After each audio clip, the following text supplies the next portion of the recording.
audio porque estamos en un programa que se llama Radio Profam Responde. Estamos acá con Mariano. Presentate, Mariano. Hola, buenas tardes, ¿cómo están todos? Bien, tenemos preguntas de las personas que quieren saber sobre el COVID, más que nosotros, lo cual es bastante poco, así que empecemos con las preguntas. Dale, Mariano. Muy bien, Alberto, bienvenidos a todos a Radio Profam Responde. La primera pregunta que tenemos es de Antonio Fauci, que está gestionando su lechón para el 25 de diciembre y lo que quiere saber básicamente es si lo va a poder compartir con sus seres queridos o lo va a tener que comer solo. Así que la primera pregunta que nos hace tiene que ver con esto. ¿En qué situación está la pandemia, Alberto? Esta es una pregunta bastante tradicional de los pacientes cuando vienen al consultorio, ahora que pasamos más a la presencialidad, y te dicen, ¿cómo anda la pandemia? Es una pregunta un poco muy grande para lo que uno conoce, pero si vos ves la próxima, podemos ver la cantidad de casos de esta curva infinita que empezó a bajar a partir de octubre, noviembre, ya empieza a bajar y parecería ser que en casos nuevos y en mortalidad baja.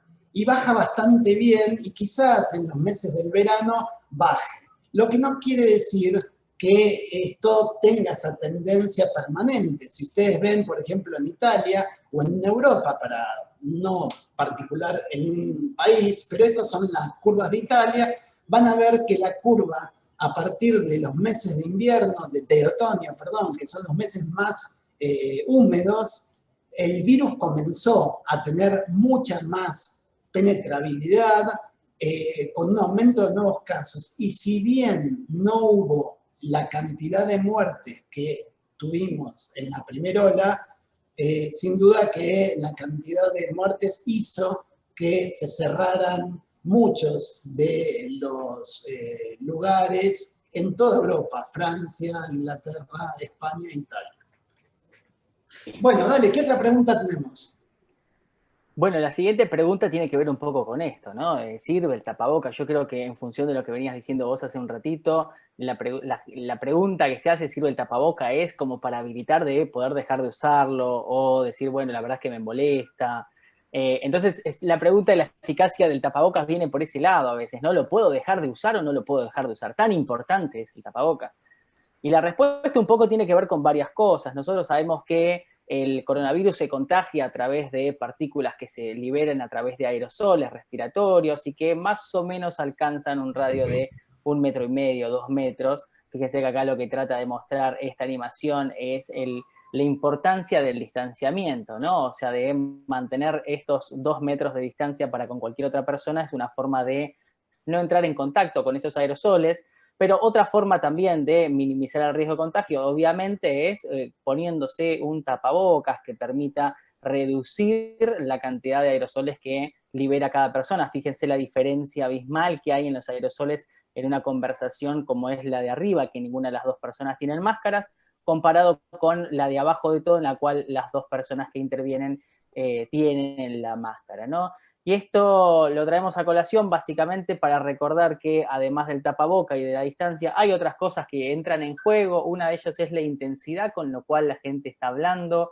Fíjense la diferencia entre una persona que respira pero no habla con una persona que habla pero bajito, o una persona que habla gritando o que está cantando, por ejemplo, ¿no?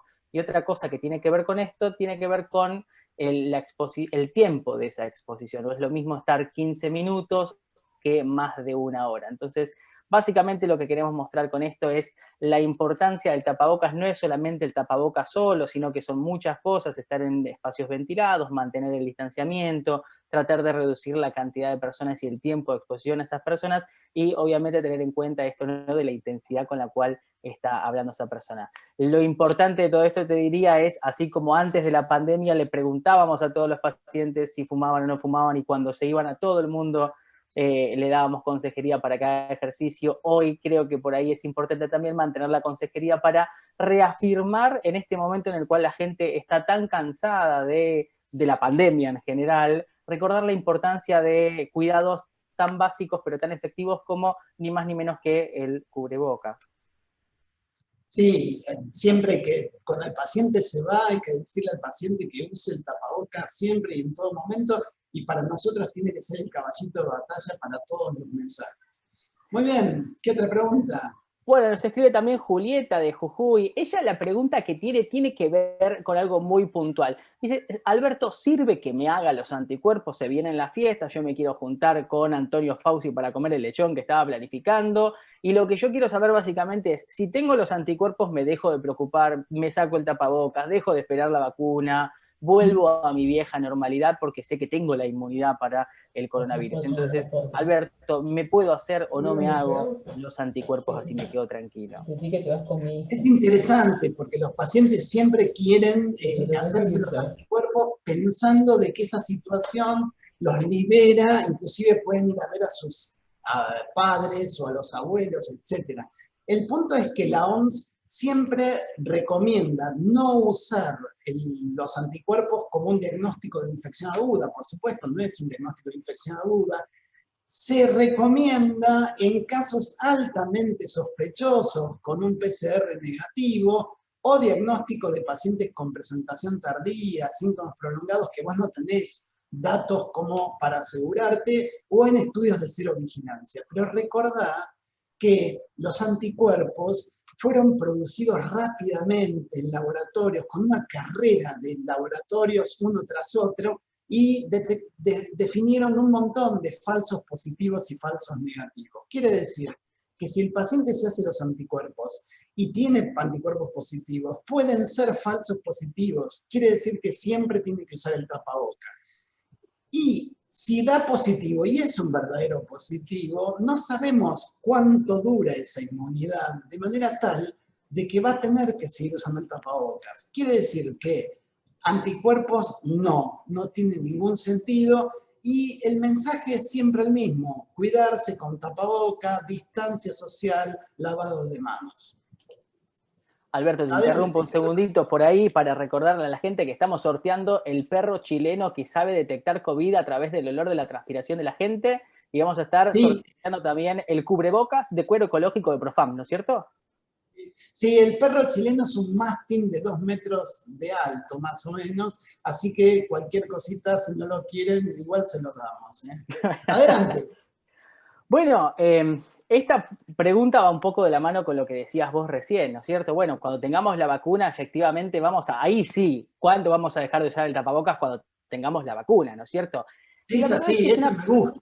Esa es una pregunta que se repite mucho también, ¿no? Porque muestra cómo se deposita en la vacuna las esperanzas de que cuando tengamos la vacuna vamos a volver a la normalidad previa, pre-pandemia, sacando tapabocas y también volviendo a los colegios y haciendo un montón de cosas que por ahí, por ahora, están como más condicionadas, ¿no? Y la verdad es que responder esta pregunta es medio difícil en este momento con el conocimiento que tenemos, pero sí tenemos conocimiento sobre algunas cosas generales con respecto a la inmunidad a las pandemias y, en este caso, las vacunas. Una cosa que podemos aclarar primero. Cada día aparece una vacuna mejor que la otra. Todos los días hay una vacuna que es mejor. Cuando empezamos a armar esto era el 90%, después apareció el 92% y ahora apareció el 95%. Pero fíjense que igual ninguna vacuna, pero no existe, o sea, no hay una vacuna que tenga una efectividad del 100%, es decir, que genere inmunidad en cada una de las personas que uno le aplica la vacuna, para que tomen como referencia las vacunas más aceptadas en la sociedad, que son las vacunas que se usan en población pediátrica, tienen una efectividad que rondan entre el 85 y el 95%. Como bien decía Alberto recién, las vacunas que estamos hablando, de las vacunas de coronavirus, por ahora vienen informando una efectividad del 90, 92, 95%. Otra cosa es que, más allá de la efectividad de la vacuna, no existe un programa de aplicación de vacunas que tenga una efectividad o un alcance del 100%. Es decir, no hay programa de vacunación que logre alcanzar a cada uno de los habitantes de cada uno de los países. Ahora lo vamos a ver eso igual un poco. Y la otra cosa que no sabemos todavía en este momento es ni cuánto duran los anticuerpos, como dijo Alberto recién, con respecto a tomar los anticuerpos para sacarnos el tapabocas.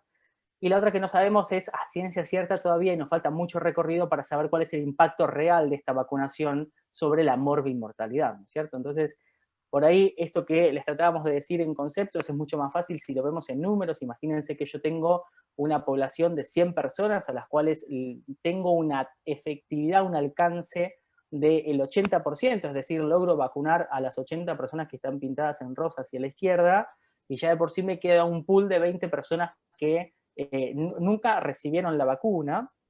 Ojo, 80% de alcance en un programa de vacunación es también un alcance buenísimo, es una situación casi ideal, no estamos hablando de algo que, bueno, ya de por sí era defectuoso. Si a eso le sumamos que tenía una efectividad del 90%, le agregamos un pool más de otras 10 personas y nos termina arrojando que aun cuando existe la vacuna, tenemos, por ejemplo, en esta población 30 de cada 100 personas que no tienen inmunidad y a partir de las cuales el virus sigue circulando sin ningún problema, por lo que tener la vacuna no parece ser por lo menos no nos permite en este momento decir que cuando tengamos la vacuna, por lo menos en el corto, mediano plazo, vamos a poder volver exactamente a la misma normalidad que teníamos pre-pandemia, ¿no es cierto? Hay una cosa interesante en relación a la vacuna y a la efectividad de la vacuna. Ellos hablan del 90% de efectividad y en el protocolo ellos planearon una diferencia entre los vacunados y los no vacunados de 156 personas. Diferencia que no alcanzaron a 94%. Cuando la diferencia se achica, la efectividad es 90%, pero el intervalo de confianza se agranda. Quiere decir que al tener menos pacientes, el intervalo de confianza de esa efectividad del 90% es mucho mayor. Lo que quiere decir es que probablemente estemos hablando en un promedio de 90, pero con un intervalo de confianza que va desde el 60 hasta el 98, o sea que tenés un intervalo de confianza grande. Y si bien sigue siendo bueno, ningún laboratorio aún informó los intervalos de confianza. Dale nomás. Muy bien, Alberto, recordamos a la gente que estamos en Radio Profam Responde, la única radio que te habla a través de un PowerPoint, ¿no es cierto? La única radio en el mundo, Alberto, que presenta un PowerPoint. Y acá nos escribe Miguel Ángel Russo, que dice, doctor, vos sabés que me hisoparon y me dio positivo. Hice 14 días de aislamiento, como dice el protocolo, y para volver al trabajo me pidieron rehisoparme y me volvió a dar positivo. Entonces, por ahí la pregunta que tiene Miguel Ángel tiene que ver con esto, ¿no? ¿Me hago otra vez 14 días de aislamiento por este segundo hisopado positivo? Bueno, hay que ver aquí lo que se llama la cinética viral. Porque si uno entiende cómo es la cinética viral, ustedes fíjense el gráfico que están viendo. La primera parte del gráfico es el periodo de incubación. Y a partir del quinto día aproximadamente comienza la curva de virus vivo y a partir del décimo primer día comienza a bajar esa curva y empiezan los restos del virus que son copias de ARN viral. Si vos hicieras el primer hisopado en el área roja, vamos a tener, sin duda, que una efectividad de la PCR espectacular, porque yo tengo un paciente que detecto PCR positiva antes de los síntomas y lo aíslo, o sea, está perfecto. Ahora bien, suponete que esa PCR caiga en el área amarilla. Entonces, cuando cae en el área amarilla, yo no estoy viendo un paciente que transmite la enfermedad, estoy viendo un paciente que queda residualmente con copias de PCR, pero que no es un transmisor. Y la tercera posibilidad es que sea un falso positivo. Quiere decir que de las 3 posibilidades de PCR, solo una pequeña porción, digamos que un tercio, un poquito menos de un tercio, verdaderamente es útil.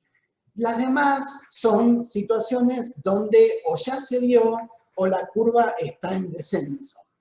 Así que, bueno, uno tiene que saber esto como para saber que si uno repite la PCR, por eso es que no se repite la PCR, cuando uno tiene un episodio PCR positivo, lo seguís en el tiempo, le das el alta y a otra cosa, nadie repite la PCR. Claro, porque si uno lo repite, tiene en riesgo de determinados casos que por ahí Miguel Russo la está preguntando por algo en especial. Claro, ahí está. Claro, resulta que en el plantel de Boca estaban en una burbuja y aislaron a los PCR positivos. Pero cuando 2 semanas después tenían que viajar a Paraguay, les volvieron a hacer el PCR. Y el PCR volvió a dar positivo. Y fue la cinética viral, es lo que estaban viendo, son copias de ARN que hacen que el PCR dé positivo.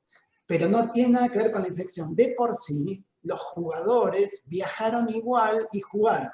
No tiene nada que ver con la performance de los jugadores, que fue muy mala. Pero bueno, eso es otro tema. Adelante. No, me quedo pensando en esto que vos decías recién en cuanto a que un porcentaje solamente de las personas que dan un hisopado positivo efectivamente tienen un virus que está replicando y que son infectivos para las otras personas, porque yo siempre tenía el concepto de infectivos, no, son infecciosos, pueden contagiar a las demás personas. Siempre tenía como en mi cabeza la idea de que hisopado positivo era una persona que tenía 100% de probabilidades de contagiar a otro, y por ahí no contemplaba mucho esta parte de la curva. Que creo que bueno, viene un poco... Sí, claro.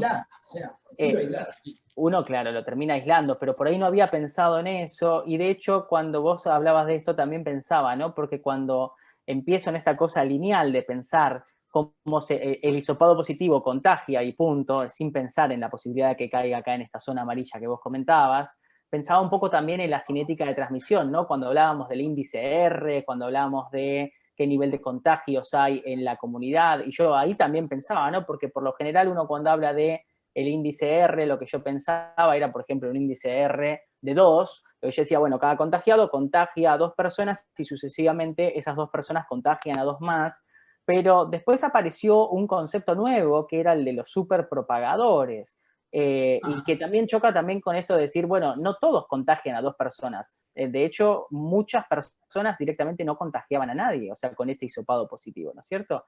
¿Nos querés contar un poco qué es esto de los superpropagadores?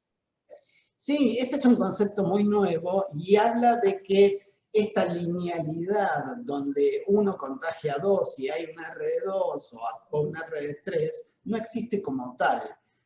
Las personas contagian poco entre sí, excepto algunas que pueden llegar a contagiar a 72 personas. Es decir, se vio, por ejemplo, en Misiones, una fiesta que hubo en Misiones, se contagió la gente de la fiesta por una sola persona que tenía COVID positivo, y lo mismo pasaba en determinados cruceros o en determinados lugares donde una sola persona contagiaba a todos.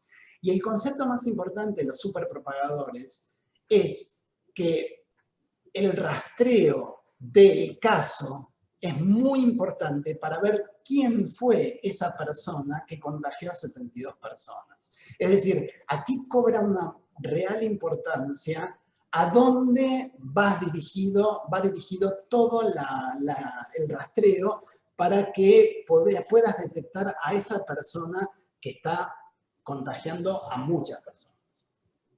Perfecto, Albert. Bueno, ¿te parece si ahora que pasaron estos 15 minutos y antes de hacer el sorteo del perro chileno que detecta COVID, le damos espacio a nuestros oyentes y respondemos algunas de las preguntas que hay en el auditorio? Había una pregunta, Mariano, de los síntomas post-COVID. Recién estaba leyendo y estaría bueno que ya que estamos porque justo teníamos, porque justo teníamos algo preparado. Tenía algo que ver con el COVID prolongado.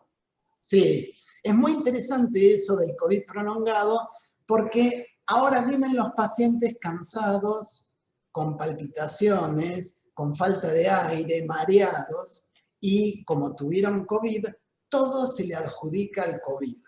Y todo es síntoma post-COVID. Y en realidad esto es una bolsa de gatos que hay que empezar a cambiar, porque si no, no está bien adjudicar todos estos síntomas al post-COVID. O sea, yo tuve COVID y estoy cansado. Bueno, mucha gente está cansada y no tuvo COVID. Yo tuve COVID y estoy con palpitaciones. Bueno, mucha gente está desentrenada, cansada, con palpitaciones. Es decir, Los síntomas post-COVID en la actualidad se han transformado como una nueva bolsa de gatos, donde creo que nuestra función es desrotular a esa situación. Decirle, bueno, mira, puede ser porque uno está más sedentario, porque ve mucho Netflix, porque, por lo que sea, pero empezar a sacar el rótulo de post-COVID porque está mal, no está bien adjudicar todos estos síntomas que son inespecíficos, medio bolsa de gato, a la post-infección. Esa es una Totalmente. pregunta que quería... Es que hay varias preguntas en el chat que por ahí se relacionan un poco con esto, ¿no? Con la persistencia de los síntomas. Es verdad que aparecen también, esto como bien decía Alberto recién, ¿no? Tendría que uno empieza a relacionar, que se correlaciona la aparición de el haber tenido COVID con la aparición de determinados síntomas o signos, pero no hay que olvidarnos de que todavía estamos en un momento bastante temprano de la conformación de la evidencia como para poder decir que sí, además de una correlación, hay una causalidad entre el COVID y este síntoma que empieza a aparecer y que de alguna forma u otra termina formando parte de esta gran bolsa que son el síndrome como de COVID prolongado, ¿no? También hay una pregunta, Albert, que dice, después de diagnosticar a una persona con COVID, diagnosticado por PCR, posterior a realizar el tratamiento completo y haber obtenido una mejora clínica, ¿qué laboratorios de control se tiene que realizar esa persona? No, nada, no hay un diagrama. Los médicos de la televisión te dicen que tenés que hacer un ecocardio, Ujú. y la verdad que no tiene el menor sentido. Los pacientes con un examen clínico alcanza y sobra y no necesitas hacer nada más que eso. Después ver qué pacientes tenés, de qué se quejan tus pacientes y tratar de no rotular al post-COVID, o sea, tratar de no hablar de que esto puede ser una secuela viral, porque los pacientes tienen eso, agarran, rotulan y ya después no te lo sacás más durante los próximos años, que ellos tuvieron COVID y que, gracias, que por esa situación no pueden correr, una cosa que no tiene. Algo que aparece también tiene que ver con el tema de la sensibilidad y especificidad de la PCR. 70-95, Claro, 70-97. La uno tiene que sensibilidad, tomar, perdóname Albert, decí sí. dale. No, la sensibilidad es esa, 70, y la especificidad más arriba del 95, si es por hisopado. Si es por esputo, baja un poquito. Por supuesto que no se puede hacer esputo en los que no tosen, o sea que es más fácil, es menos incómodo, está todo bien, pero si no tosen no puedes hacer esputo. Así que tenés que hacer hisopado. El hisopado es un plomo porque molesta. Que esto también introduce algo, ¿no? Que fíjense que el mejor de los test disponibles que tenemos, que es el de la PCR con el hisopado, tiene una sensibilidad que de cada 100 personas enfermas que uno hisopa, 30 que estaban enfermos nos dan falsos negativos, lo cual es una cantidad enorme. Y ese es el mejor método que tenemos. De ahí para abajo en cuanto a la calidad. Y son los test sobre los cuales vamos tomando muchas decisiones, ¿no es cierto? Entonces, por ahí, una de las cosas que hemos hablado un poco cuando revisábamos esto de la efectividad, la sensibilidad, me acuerdo, era de, si bien los métodos son muy buenos y nos ayudan un montón y orientan a las conductas que tomamos como parte del sistema de salud, eso nunca debería reemplazar por ahí al criterio clínico que tenemos nosotros, ¿no es cierto? Siempre tiene que ser complementario. Digo esto porque, por ejemplo, en la preparación de esto hemos tenido muchas preguntas de pacientes que de golpe tenían fiebre, falta de aire, tos, dolores musculares, anosmia, pero se hisopaban y les daban negativos, entonces iban a trabajar igual. Y uno ahí es donde tiene que decir, bueno, tiene que tener en mente esto de los test no son perfectos, los test tienen sus fallas, y que bueno, nada, en base a eso, con todo arriba de la mesa uno puede tomar las decisiones, ¿no es cierto? Hay un mensaje que es muy importante que también damos. O sea, primero el uso de tapabocas, distancia social y lavado de manos. Pero un mensaje que tenemos que dar ahora es las reuniones de fin de año. Que sean en lugares abiertos, en lugares bien ventilados y que no haya aglomeración de gente. Ese es nuestro mensaje. Como médicos de familia, el paciente se tiene que ir de la consulta nuestra diciendo cuídense en las reuniones de fin de año, cuídense de la ventilación, de lugares abiertos, de distancia social. Ese mensaje tiene que estar en todos los pacientes nuestros. Muy bien, Albert, creo que hasta acá llegamos con Radio Profam Responde.